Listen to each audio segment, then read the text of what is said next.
ನಾನು ನನ್ನ ಸಾಧನೆ ನ್ಯೂಸ್ ಫಸ್ಟ್ ನ ಈ ವಿಶೇಷ ಕಾರ್ಯಕ್ರಮಕ್ಕೆ ತಮಗೆಲ್ಲರಿಗೂ ಕೂಡ ಸ್ವಾಗತ. ನಾನು ಸೋಮಣ್ಣ ಮಾಚಿಮಾಡ. ಪ್ರತಿ ವಾರ ಕೂಡ ನಾನು ರಾಜ್ಯದ ಬೇರೆ ಬೇರೆ ಭಾಗಗಳಿಂದ ವಿವಿಧ ಕ್ಷೇತ್ರದಲ್ಲಿ ಸಾಧನೆ ಮಾಡಿರುವಂತಹ ಸಾಧಕರನ್ನ ಪರಿಚಯ ಮಾಡ್ಕೊಂಡು ಬರ್ತಾ ಇದ್ದೀನಿ. ಈ ವಾರ ಕೂಡ ನಾನು ನಿಮಗೆ ಮತ್ತೊಬ್ಬ ಸಾಧಕರನ್ನ ನಾಡಿಗೆ ಪರಿಚಯ ಮಾಡ್ತಾ ಇದ್ದೀನಿ. ಅದರ ಸಲುವಾಗಿ ನಾನು ಇವತ್ತು ಡಾಬೋಸ್ಪೇಟೆಗೆ ಆ ಸಾಧಕರನ್ನ ಹುಡುಕಿ ಬಂದಿದ್ದೇನೆ. ಇವರು ಜೀವನದಲ್ಲಿ ಕನಸನ್ನ ಕಂಡವರು, ಕನಸನ್ನ ನನಸು ಮಾಡುವಂತ ನಿಟ್ಟಿನಲ್ಲಿ ಗುರಿಯನ್ನ ಬೆನ್ನತ್ತಿ ಸಾಧಿಸಿ ತೋರಿಸಿದಂತವರು. ಈ ಮೂಲಕ ಪ್ರತಿಯೊಬ್ಬರಿಗೂ ಕೂಡ ಮಾದರಿಯಾದಂತಹ ವ್ಯಕ್ತಿ, the one and only the ಎನ್ವಿರೋ systems private limited ನ ಮಾಲೀಕರಾದಂತಹ ಡಾಕ್ಟರ್ ಜೇಕಬ್ ಕ್ರಾಸ್ ಅವರು ಇವತ್ತಿನ ಸಾಧಕರ ಸೀಟ್ನಲ್ಲಿ ಕೂತಿದ್ದಾರೆ. ಬನ್ನಿ ಅವರ ಕಾರ್ಯಕ್ರಮಕ್ಕೆ ಬರಮಾಡಿಕೊಳ್ಳೋಣ.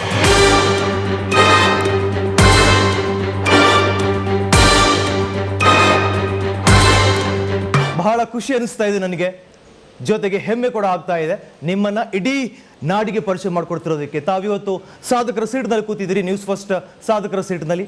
ಎಷ್ಟು ಖುಷಿ ಅನಿಸ್ತಾ ಇದೆ, ಯಾವ ಥರ ಫೀಲ್ ಆಗ್ತಾ ಇದೆ ಸರ್ ನಿಮಗೆ? ನಿಜವಾಗಿ ಸಂತೋಷ ಆಗ್ತಾ ಇದೆ. ಯಾಕಂದರೆ ನಮ್ಮ ಸಾಧನೆ ಒಂದು ಜನಗಳಿಗೆ ಗೊತ್ತಾಗಿ ಇದೇ ಥರ ನಮ್ಮ ಇಂದಿನ ನಾಡಿನ ಯುವಕರು ಕೂಡ ಇದೇ ರೀತಿ ಪಾಲನೆ ಮಾಡಿ ಒಂದು ಈ ನಮ್ಮ ಉದ್ಯಮಿ ಜನಾಂಗಕ್ಕೆ ಬರಲಿ ಅಂದ್ಬಿಟ್ಟು ಬಹಳ ಆಸೆ ಪಡ್ತಾ ಇದ್ದೆ. ಅಭಿನಂದನೆಗಳು ತಮಗೆ ನನ್ನ ವೈಯಕ್ತಿಕ ಪರವಾಗಿ, ಹಾಗೆ ನಮ್ಮ ಸಂಸ್ಥೆಯ ಪರವಾಗಿ.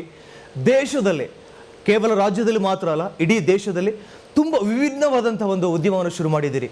ಈ ವಿಭಿನ್ನತೆಯ ಉದ್ಯಮ ಶುರು ಆಗೋದಕ್ಕೆ ಹೇಗೆ ಸಾಧ್ಯ ಆಯಿತು ತಮಗೆ? ಅದೊಂದು ಬಹಳ ದೊಡ್ಡ ಕತೆ. ಅದು ಈ ಕಥೆಯಲ್ಲಿ ಭಾಳ ಜನದ ಪಾತ್ರಗಳಿವೆ. ಆದರೆ ಫಸ್ಟ್ ಆಫ್ ಆಲ್ ಏನಾಗುತ್ತೆ, ನಾವು ಹಳ್ಳಿಯಲ್ಲಿ ಹುಟ್ಟಿ ಬೆಳೆದು ಕನ್ನಡ ಮೀಡಿಯಮ್ನಲ್ಲಿ ಓದಿ ಆ ಹಳ್ಳಿಯಿಂದ ಗ್ರಾಜ್ಯುಯೇಷನ್ ಮಾಡಿ ನಮ್ಮ ಊರಿನಲ್ಲಿ ಮುಲ್ಕಿ ಅಂತ ಹೆಸರು, ಕಿನ್ನಿಗೋಳಿ ನಮ್ಮ ಜನನ. ಅದಾದಮೇಲೆ ನಾನು ಬ್ಯಾಂಗ್ಳೂರಿಗೆ ಬಂದೆ. ಬ್ಯಾಂಗ್ಳೂರಿನಲ್ಲಿ ಇಮಿಡಿಯೇಟಾಗಿ ಲೆಕ್ಚರರ್ ಪೋಸ್ಟ್ ಸಿಕ್ತು. ಲೆಕ್ಚರರ್ ಪೋಸ್ಟ್ನಲ್ಲಿ ನನಗೆ 2 hours practicals, 2 hours theory, 4 hours practical. ಹಾಗಾದರೆ 6 hours ಇನ್ 24 hours ಕೆಲಸ ಮಾಡಿದ್ರೆ ಬಾಕಿದ್ದು ಹೇಗೆ ಟೈಮ್ ಸ್ಪೆಂಡ್ ಮಾಡ್ತೀರೋ ಅಂತ ಭಾಳ ಚಿಂತನೆ. ಅಂದರೆ ನಮಗೆ ಒಂದು ಕ್ಯಾರಿಯರ್ ಬಿಲ್ಡಿಂಗ್ ಎಕ್ಸಸೈಸ್ ಬೇಕು, ಏನಾದರೂ ಮಾಡಬೇಕು, ಸಾಧನೆ ಮಾಡಬೇಕು, ಡಿಫ್ರೆಂಟಾಗಿ ಮಾಡಬೇಕು. ಅಂದರೆ ನಾವು ಚಿಕ್ಕನಿಂದಲೂ ಸ್ವಲ್ಪ ಡಿಫ್ರೆಂಟ್ ಜನ. And the product also what we are making also are different person, different product. ಯಾರೂ ಮಾಡ್ತಾ ಇಲ್ಲ ನಮ್ಮ ಈ ಲೋಕದಲ್ಲಿ.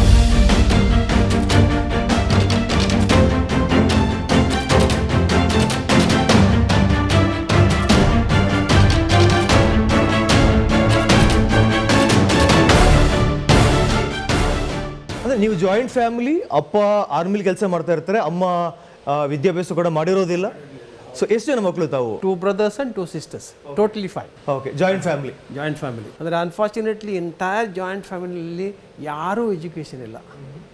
Everybody is uneducated. ಅಂದರೆ ಆ ಕಾಲದಲ್ಲಿ ಹಳ್ಳಿಯಲ್ಲಿ ಸ್ಕೂಲ್ ಇರಲಿಲ್ಲ. ಸ್ಕೂಲ್ ಇದ್ರೂ ಹೋಗಲಿಕ್ಕೆ ಫೀಸ್ ಕಟ್ಟಲಿಕ್ಕೆ ಸಾಧ್ಯತೆ ಇರಲಿಲ್ಲ. ಯಾಕಂದರೆ ಬೇಸಿಕ್ ಕಲ್ಚರ್ ಇಸ್ ಎಗ್ರಿಕಲ್ಚರ್ನಲ್ಲಿ ನಾವು ಮಾಡಿ ಏನೋ ಭತ್ತ ಮಾಡಿ, ಭತ್ತದಿಂದ ರೈಸ್ ಮಾಡಿ ಮಾಡುವ.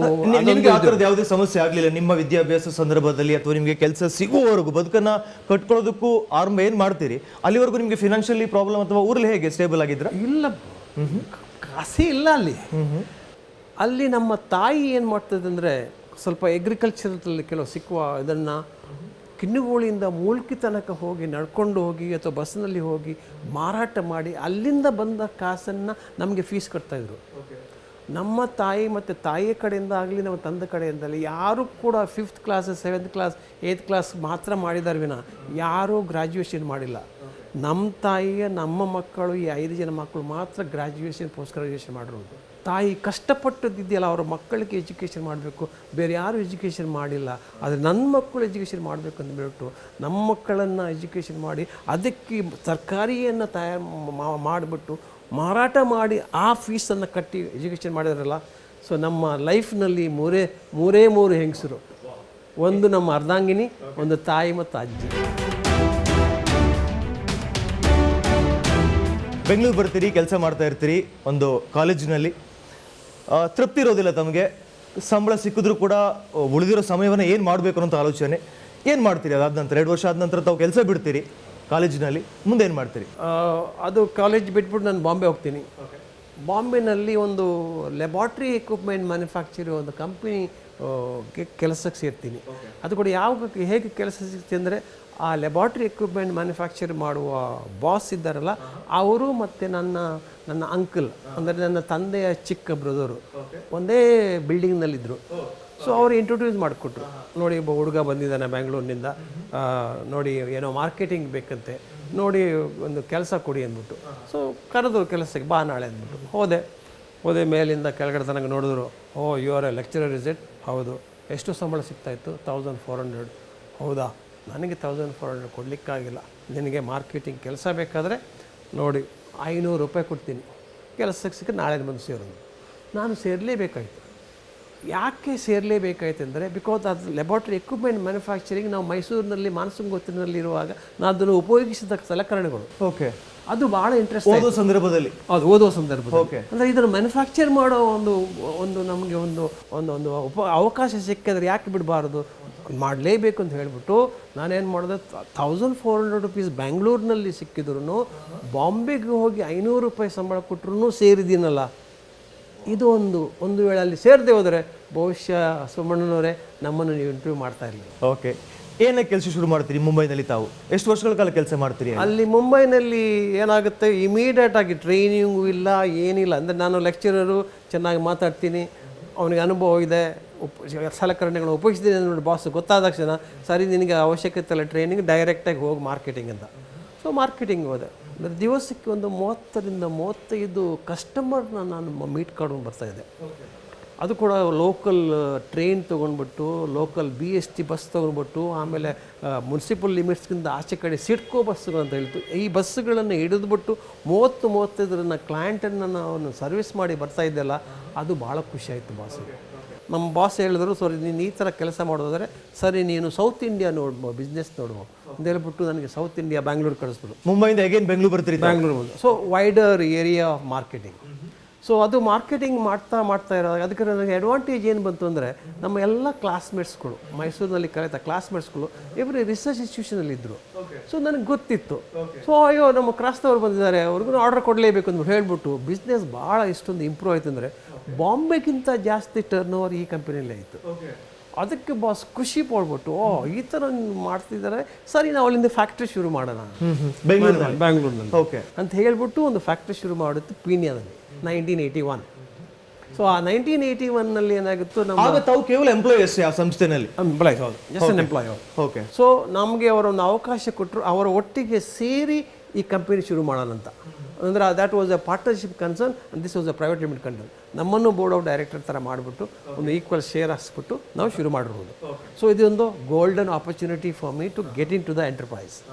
ಸೊ ನಮಗೆ ಇವನು ಒಳ್ಳೆ ಉತ್ಪತ್ತಿ ಮಾಡ್ತಾನೆ, ಇವನು ಎಲ್ಲೋ ಓಡಿ ಹೋಗ್ತಾನೆ, ಹಾರಿ ಹೋಗ್ತಾನೆ ಅಂತ ಹೇಳ್ಬಿಟ್ಟು ನಮ್ಮನ್ನು ಸ್ವಲ್ಪ ಕಾಲೆಳೆದು ನಿಲ್ಲಿಸ್ಬಿಟ್ರು. ಸೊ ಸ್ವಲ್ಪ ಟರ್ನ್ ಓವರ್ ಕಮ್ಮಿ ಆಯಿತು. But over A period of time ನಾನು ಯಾವ ರೀತಿ ಕೂಡ ಒಂದು ಬೇರೆ ಯೂನಿಟ್ ಸ್ಟಾರ್ಟ್ ಮಾಡೋದು ಅಥವಾ ಅವರಿಗೆ ಏನಾದರೂ ತೊಂದರೆ ಕೊಡೋದು ಏನೂ ಮಾಡಿರಲಿಲ್ಲ. ಆದ್ದರಿಂದ ಏನಾಯಿತು, ಸ್ವಲ್ಪ ದಿವಸದಲ್ಲಿ ಅವರಿಗೆ ಲಿವರ್ ಸಿರೋಸಿಸ್ ಆಗಿ ತೀರೋದು. ಸೊ ತೀರೋದ್ಮೇಲೆ ಏನಾಯಿತು, ನಾನು ಆ ಕಂಪನಿನ ಕಂಪ್ಲೀಟಾಗಿ ಟೇಕ್ ಓವರ್ ಮಾಡಿಬಿಟ್ಟು ಆ ಕಂಪನಿ ಶುರು ಮಾಡಿದೆ.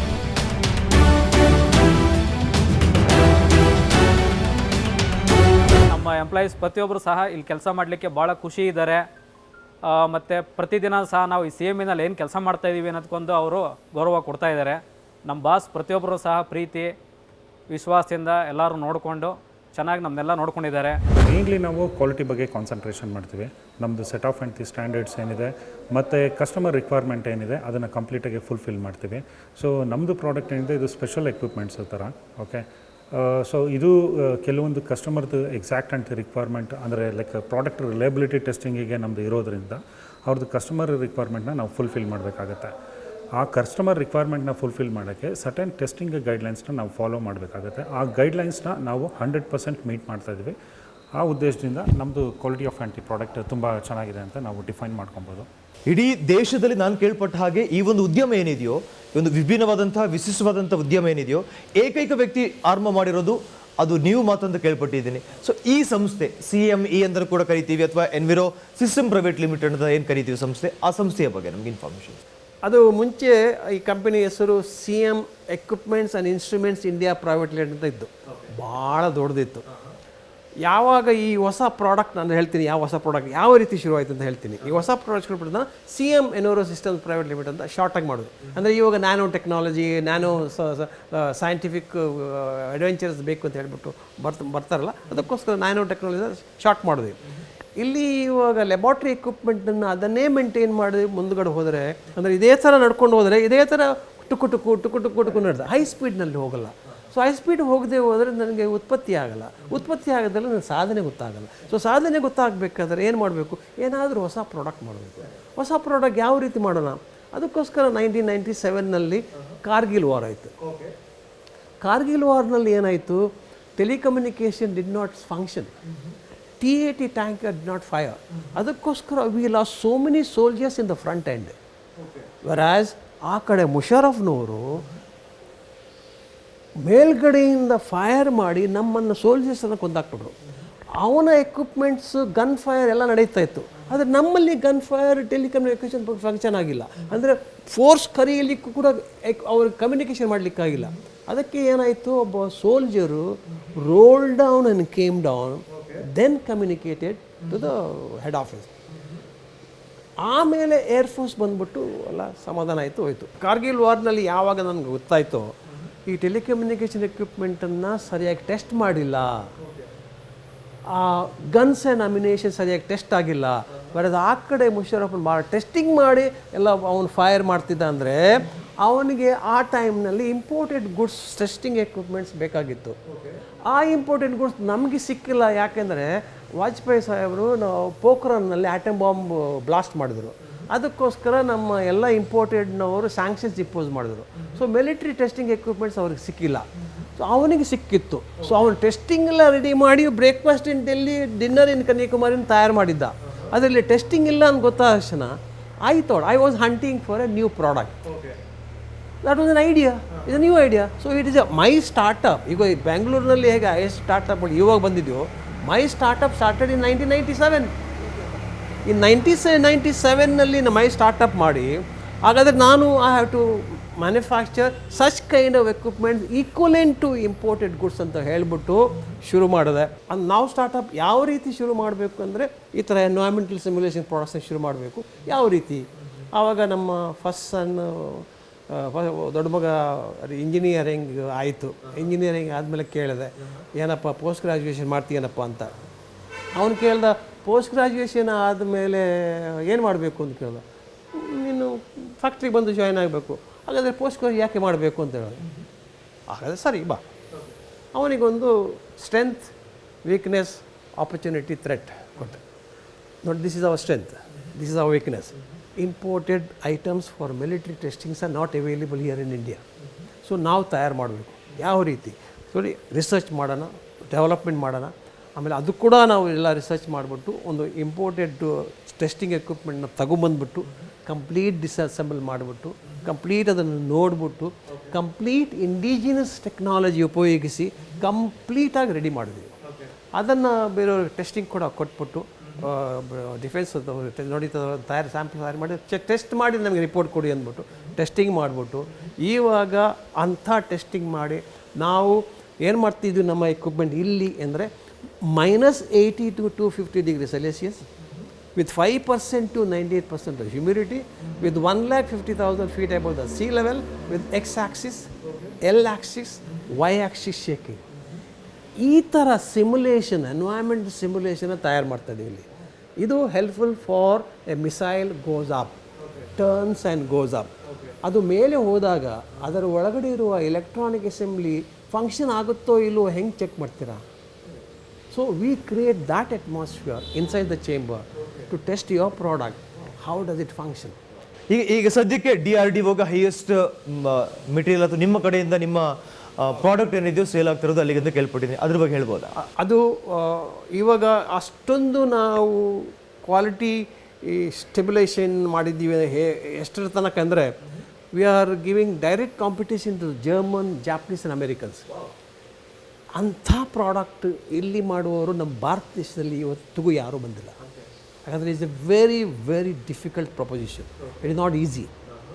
ಭಾಳ ಜನ ಬಂದು ಏನೇನೋ ಥರ ಮಾಡಿಬಿಟ್ಟು ಲೋಯೆಸ್ಟ್ ಕೊಟೇಷನ್ ಕೊಟ್ಟು ಮಾಡ್ಕೊಂಡು ಹೋಗ್ತಾರೆ. ಅಂದರೆ ಇಲ್ಲಿ ಪ್ರಾಬ್ಲಮ್ ಏನಂದರೆ ಒಂದು ಎಕ್ವಿಪ್ಮೆಂಟ್ ಟೆಸ್ಟಿಂಗ್ ಮಾಡಬೇಕಾದ್ರೆ 24 hours by 5 years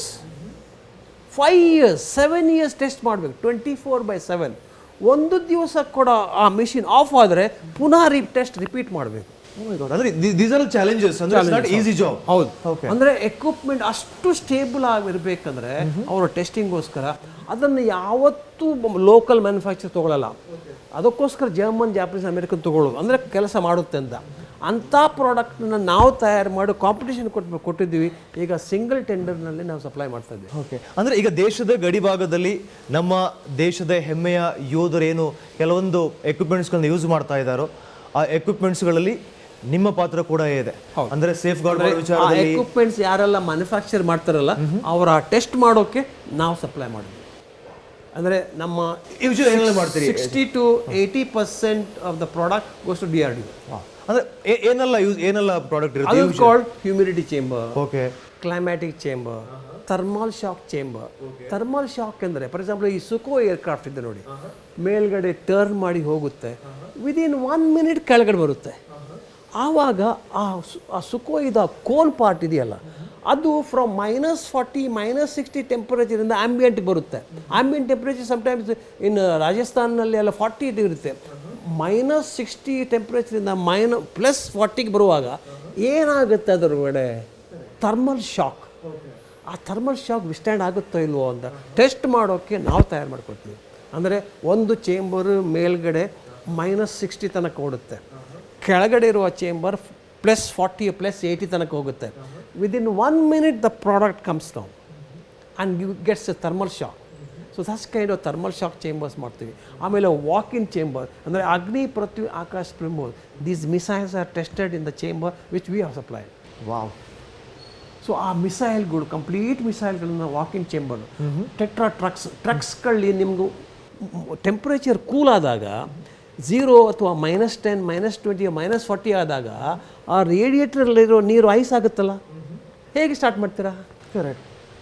ಅದಕ್ಕೆ ಒಂದು ಪರಿಹಾರ ಬೇಕಲ್ಲ, ಅದಕ್ಕೆ ಪರ್ಯಾಯವಾಗಿ ಒಂದು ಟೆಸ್ಟಿಂಗ್ ಆಗಬೇಕಲ್ಲ. ಅದಕ್ಕೋಸ್ಕರ ಅಂಥ ಟೆಟ್ರಾ ಟ್ರಕ್ಸ್ಗಳನ್ನು ಸಿಯಾಚಿನ್ನಲ್ಲಿರುವ ಟೆಂಪ್ರೇಚರ್ -40 -40 -60 ಚೇಂಬರ್ಸ್ ತಯಾರು ಮಾಡಿ ಈ ಟ್ರಕ್ಗಳು ಒಳಗಡೆ ಹೋಗಿ ಟೆಸ್ಟ್ ಮಾಡ್ತಾರೆ. ವಾ. ಯಾವ್ಯಾವ ದೇಶಕ್ಕೆ ಕಾಂಪೀಟ್ ಮಾಡ್ತಾ ಇದ್ದೀರಿ? ಹಾಗೇನೆ ಯಾವ್ಯಾವ ದೇಶದಿಂದ ಡಿಮಾಂಡ್ ನಿಮಗೆ ಇದೆ? ನಮಗೆ competition German, Japanese and Americans. ನಮ್ಮ product exported 30 to 40 countries export ಮಾಡಿದ್ವಿ. So this is how we are made globally competitive. But ನಾವು ಈಗ ಜರ್ಮನ್ಸ್, ಜಾಪನೀಸ್ ಅವರು much more superior expert than us. We are competing with them.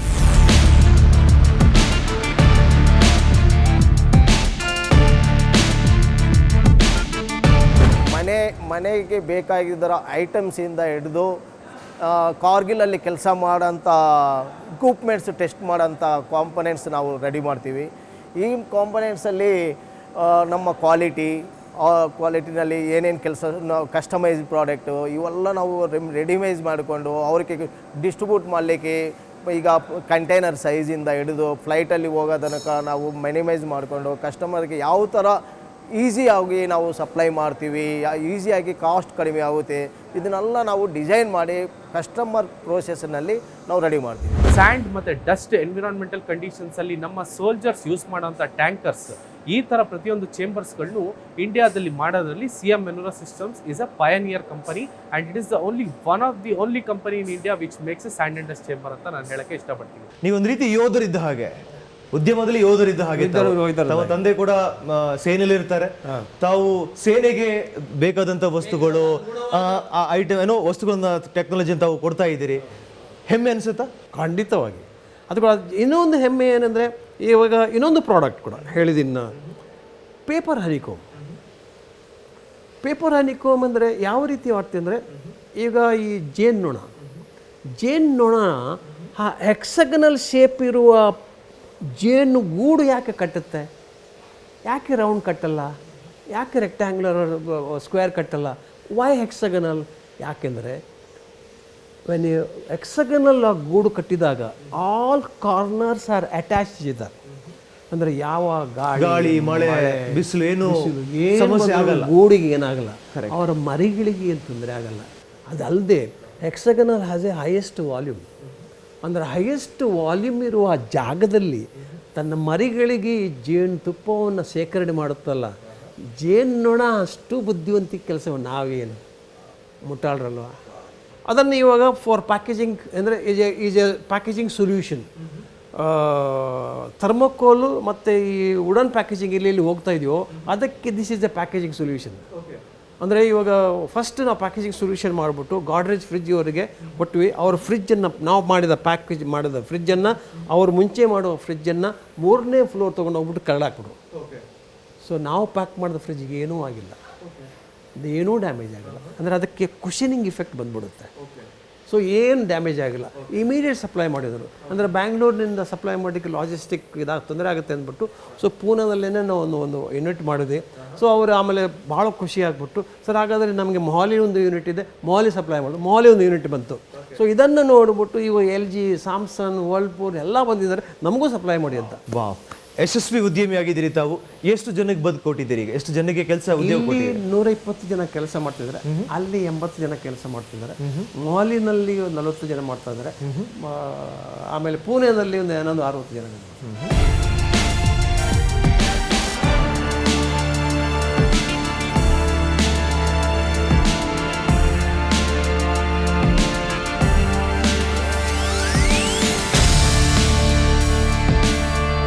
ಅಂದಾಜು ಎಷ್ಟು ಮಾಡ್ತಿರ್ಬೋದು ನಿಮ್ಮೆಲ್ಲ ಸಂಸ್ಥೆಗಳು ಸೇರಿದಾಗ? ಎಷ್ಟು ವಹಿವಾಟು ನಡೆಸ್ತಾ ಇರ್ಬೋದು?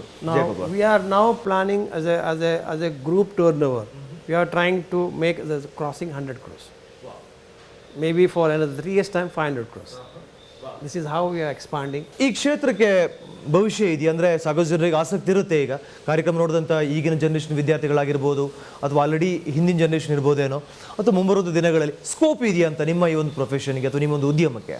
ಖಂಡಿತವಾಗಿ. ಯಾಕಂದರೆ ಇಟ್ ಈಸ್ ಎ ಗೋಯಿಂಗ್, ಯಾಕಂದರೆ ಟೆಸ್ಟಿಂಗ್ ನೀವು ಮಾಡಲೇಬೇಕು. ಫಾರ್ ಎಕ್ಸಾಂಪಲ್, ನಿಮ್ಮ ಕಾರು ನೀವು ಓಡಿಸ್ತಾ ಇರುವಾಗ, ನೀವು ಘಾಟ್ ಸೆಕ್ಷನ್ನಲ್ಲಿ ನೀವು ನಿಮ್ಮ ಮಡಿಕೇರಿಗೆ ಹೋಗುವಾಗ, ಅದು ಮಡಿಕೇರಿಯಿಂದ ಮಂಗಳೂರು ಹೋಗಬೇಕಾದ್ರೆ ಇಳಿಯುವಾಗ ಏನಾದ್ರು ತೊಂದರೆ ಆದರೆ ಬೈತೀರೋ ಇಲ್ವೋ ಕಾರಿಗೆ, ಇದೆಂಥ ದರಿದ್ರ ಕಾರು ಕೈ ಕೊಡ್ತು ಅಂದ್ಬಿಟ್ಟು. ಕರೆಕ್ಟ್. ಅಥವಾ ಮನೆಯಲ್ಲಿ ಫ್ರಿಜ್ ಇದೆ, TV ಇದೆ, ನೀವು ಏನೋ ಸೀರಿಯಲ್ ನೋಡ್ತಿರ್ತೀರ, ಏನೋ ನೋಡಿದ್ರೆ ಫ್ರಿಜ್ ಹೋಯ್ತು, ಬೈತೀರ ಇಲ್ಲೋ ಫ್ರಿಜ್ ಮ್ಯಾನುಫ್ಯಾಕ್ಚರಿಗೆ ಅಥವಾ TV ಮ್ಯಾನುಫ್ಯಾಕ್ಚರಿಗೆ? ಮನೆಯಲ್ಲಿರುವ ಮಿಕ್ಸಿ ಅಥವಾ ಎನಿ ಪ್ರಾಡಕ್ಟ್, ಅಂದರೆ all these products are tested in the chambers which I have supplied. Okay, ಈಗ ಯಾವುದೆಲ್ಲ ಮಾಡ್ತಿದ್ದೀರಿ ಸರ್? ಯಾವ್ಯಾವ ಟೆಸ್ಟಿಂಗ್, ಯಾವ್ಯಾವ ಸಂಸ್ಥೆಗಳಿಗೆ ಅಥವಾ ಯಾವ ಪ್ರಾಡಕ್ಟ್ ಮಾಡ್ತಾ ಇದ್ದೀರಿ? ಅದೇ ಕಂಪ್ಲೀಟ್ DRDO ಪ್ರಾಡಕ್ಟ್ಸ್. Okay. ಅಂದರೆ ಆಲ್ ಆರ್ಮ್ಸ್ ಆ್ಯಂಡ್ ಆಮಿನೇಷನ್. ಓಕೆ, ಅದೇ ಶಸ್ತ್ರಾಸ್ತ್ರಗಳು ಏನೆಲ್ಲ ಇದೆಯೋ ಏನೆಲ್ಲ ನಡೆದಿದೆ ಎಲ್ಲ ಕಂಪ್ಲೀಟ್ ಟೆಸ್ಟಿಂಗ್ ನಮ್ಮ ಚೇಂಬರ್ನಲ್ಲಿ ಆಗುತ್ತೆ. ಓಕೆ. ಆಮೇಲೆ ಆಟೋಮೊಬೈಲ್ ಪಾರ್ಟ್ಸ್ನಲ್ಲಿ ಎನಿ ಪಾರ್ಟ್ಸ್, ಹೆಡ್ ಬಲ್ಬ್ ಆಗಲಿ, ಹಾರ್ನ್ ಆಗಲಿ, ಎಲೆಕ್ಟ್ರಿಕಲ್ ಆಗಲಿ, ಅಥವಾ PCB ಆಗಲಿ, all those parts are tested in our chamber. Then ನಿಮ್ಮ ಈ ಲೈಟ್ಗಳು, ಬಲ್ಬ್ಗಳು, ಕಾಂಟ್ಯಾಕ್ಟರ್ಗಳು, all electrical contactors, all those are tested in our chamber. So that means electrical, electronics, automobile, military parts and services, space research. What next plan ಏನು ಲೈಫಲ್ಲಿ? Well, next plan ಇವಾಗ under testing ಇರೋದು. ಇವಾಗ ನೀವು ವರ್ಕಿಂಗ್ ಫ್ರಮ್ ಹೋಮ್ ಇದೆ, ಮನೆಯಲ್ಲಿ ಗಂಡ ಹೆಂಡ್ತಿ. ಕೆಲವು ಸತಿ ಗಂಡ ಕೆಲಸಕ್ಕೆ ಹೋಗಿದಾಗ ಹೆಂಡ್ತಿ ಮನೇಲಿರ್ತಾರೆ, ಅಥವಾ ಕೆಲವು ಸತಿ ಹೆಂಡ್ತಿ ಕೆಲಸ ಹೋದಾಗ ಗಂಡ ಮಲಗಿರ್ತಾರೆ. ಕಾಟ್ನಲ್ಲಿ ಮಲಗಿರುವಾಗ ಒಂದಲ್ಲಿ ವರ್ಕಿಂಗ್ ಫ್ರಮ್ ಹೋಮ್ ಅಂದರೆ ಆಮೇಲೆ ಡಿಸ್ಟರ್ಬ್ ಆಗುತ್ತೋ ಇಲ್ವೋ ಹೆಂಡ್ತಿಗೆ, ಅದಕ್ಕೋಸ್ಕರ ನಾವು ಏನು ಮಾಡಿದ್ವಿ, ಒಂದು ಕಾಟನ್ನ ಸೆಂಟ್ರಲ್ಲಿ ಡಿವೈಡ್ ಮಾಡಿಬಿಟ್ಟು ಒಂದು ಮೈಕ್ರೋ ಯೂನಿಟ್ ಕೊಟ್ಬಿಟ್ಟು ಕಾಟನ್ನು ಸ್ಟ್ರೈಟ್ ಮಾಡಿಬಿಟ್ಟು by sitting a working table automatically ಬಂದುಬಿಡುತ್ತೆ. You can work without disturbing your wife. So working from home, you can use this cot for working from home. So this is now under testing. Now we are going head. This is our next. And another venture is financial services. Financial service ಯಾವ ರೀತಿ ಅಂದರೆ, ಈಗ ಮನೆಯಲ್ಲಿ joint family ಇರುತ್ತೆ, ಗಂಡ ಹೆಂಡತಿ ಇರುತ್ತೆ, ಅವ್ರಿಗೆ ಮನೆಯಲ್ಲಿ ಏನೋ ಒಂದು ಲಾಯರ್ ನೋಟಿಸ್ ಬರುತ್ತೆ, ಯಾರನ್ನು ಕಾಂಟ್ಯಾಕ್ಟ್ ಮಾಡಬೇಕು ಗೊತ್ತಿಲ್ಲ, ಅಥವಾ ನೀವು ಪ್ರಾಪರ್ಟಿ ಖರೀದಿ ಮಾಡಬೇಕು. ಅದಕ್ಕೆ ಪ್ರಾಪರ್ಟಿ ಖರೀದಿ ಮಾಡಬೇಕಾದ್ರೆ starting from identifying a property up to the time of registration, this kind of services we are making it ready. It's called financial services for the family ಅಂತ. ನಿಮ್ಮಿಂದ ಸಾಕಷ್ಟು ಜನ ಇವತ್ತು ಉದ್ಯಮಿಗಳಾಗಿ ಬೆಳೆದಿದ್ದಾರೆ ಅಂತ ಕೇಳ್ಪಟ್ಟಿದ್ದೀನಿ, ಅದೆಷ್ಟು ಖುಷಿ ಇದೆ ಸರ್? ಭಾಳ ಜನ ಅಂದರೆ ಒಂದು ಎಕ್ಸಾಂಪಲ್ ಕೊಡ್ತೀನಿ ನಿಮಗೆ. ನಾನು ಕಾಸ್ಯಾ ಪ್ರೆಸಿಡೆಂಟ್ ಇರುವಾಗ ಇದೇ ಥರ KSFC ಶೆಡ್ ಸೀಸನ್ ಮಾಡ್ತಾಯಿದ್ರು. ಅವರಿಬ್ಬರಿಗೆ ನಾನು ಶೆಡ್ ಸೀಸ್ ಆಗದಂಗೆ ನೋಡಿದ್ದೆ ಕಾಸ್ಯಾ ಪ್ರೆಸಿಡೆಂಟ್ ಇರುವಾಗ. 10 ವರ್ಷ ಆದಮೇಲೆ FKCCI ಪ್ರೆಸಿಡೆಂಟ್ ಆದಾಗ ನಾನು ಪುನಃ ಹುಬ್ಳಿಗೆ ಹೋಗಿದ್ದೆ ಆ್ಯಸ್ ಎ ಪ್ರೆಸಿಡೆಂಟ್. ಹೋದಾಗ ಇಬ್ಬರು ಬಂದು ಕಾಲಿಗೆ ಬಿದ್ದರು. ಅದು ಯಾಕಪ್ಪ ನಾನು ಕಾಲಿಗೆ ಬೀಳ್ತೀಯ ಸರ್, ನೀವು ಕಾಸ್ಯ ಪ್ರೆಸಿಡೆಂಟ್ ಆದಾಗ ಆವಾಗ ನೀವು ಅಷ್ಟೊಂದು ಧೋರಣೆ ಮಾಡಿಬಿಟ್ಟು KSFC ಶೆಡ್ ಸೀಸನ್ ಮೇಲೆ ನೀವು ಒಂದು ಹೋರಾಟ ಮಾಡಿದ್ರಲ್ಲ ಸರ್, ಇವತ್ತಿಗೆ we are the only exporters from Hubli ಅಂತ. ಅಂದರೆ ಒಂದು ವೇಳೆ ಸೀಸ್ ಮಾಡಿದರೆ ಅವನು ಎಕ್ಸ್ಪೋರ್ಟ್ ಮಾಡ್ತಾ ಇರಲಿಲ್ಲ. ಸೀಸ್ ಮಾಡಲಿಕ್ಕೆ ಬಿಟ್ಟಿಲ್ಲ ನಾನು. Identified there entrepreneurship. ಸೊ ಅಂಥ ಕೆಲವು ಸಂಗತಿಗಳು ಭಾಳ ಇವೆ. ಅಂದರೆ ಉದ್ಯಮಿ ಜೊತೆಗೆ ಸಾಕಷ್ಟು ಉದ್ಯಮಿಗಳನ್ನು ಸೃಷ್ಟಿ ಮಾಡೋದು, ಸಾಕಷ್ಟು ಜನರಿಗೆ ಕಾರ್ಮಿಕರಿಗೆ ಕೆಲಸ ಕೊಡಿಸೋದು, ಅವರು ಕಾಪಾಡಿಬಿಟ್ಟು ಸ್ಟೆಬಿಲೈಸೇಷನ್. ನಿಮ್ಗೆ ಏನು ತೊಂದರೆ ಇದ್ರೆ ಹೇಳಿ ನನಗೆ ಆ ಥರ. ಅಥವಾ ಬ್ಯಾಂಕ್ನಿಂದ ಯಾರಿಗೂ ಸಾಲ ಕೊಟ್ಟಿಲ್ವೋ, ಯಾಕೆ ಸಾಲ ಕೊಟ್ಟಿಲ್ಲ, ಏನಕ್ಕೆ, ಮತ್ತು ನಿಮ್ಮ ಹತ್ರ ಬ್ಯಾಂಕ್ ಇರೋದು ಯಾಕೆ ಅಂತ ಹೇಳ್ಬಿಟ್ಟು ಗಲಾಟೆ ಮಾಡಿಬಿಟ್ಟು ಸಾಲ ಕೊಟ್ಟಿದ್ದೀನಿ, ಸರ್ವಿಸ್ ಕೊಟ್ಟಿದ್ದೀನಿ. ಎಂಟರ್ಪ್ರಿನರ್ಶಿಪ್ ಇಡೀ ಕರ್ನಾಟಕದಲ್ಲಿ ಯಾರೆಲ್ಲ ಇದೆಯಾ.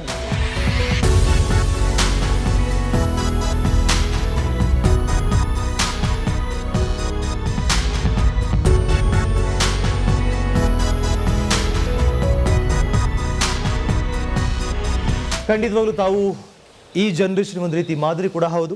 ತಾವು ಕಂಡಂಥ ಎಲ್ಲ ಕನಸುಗಳು ಕೂಡ ನನಸಾಗಲಿ ಸರ್. ಇನ್ನು ಹಲವಾರು ಕನಸುಗಳನ್ನು ತಾವು ಇಟ್ಕೊಂಡಿದ್ದೀರಿ. ನಾನು ಆಗ್ಲೊಂದು ಮಾತನ್ನು ಹೇಳಿದೆ, ತಾವು ಸಾಧಕರು ಮಾತ್ರ ಅಲ್ಲ, ಈ ನಾಡಿನ ಹೆಮ್ಮೆಯ ಸಾಧಕರು. ತಾವು ಕಂಡಂಥ ಇನ್ನಷ್ಟು ಕನಸುಗಳು ನನಸಾಗಲಿ.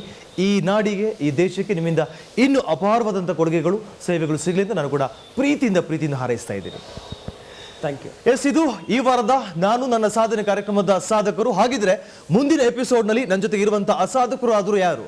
ನೋಡ್ತಾ ಇರಿ ನ್ಯೂಸ್ ಫಸ್ಟ್, ಪ್ರತಿ ಕ್ಷಣ ನಿಮ್ಮೊಂದಿಗೆ.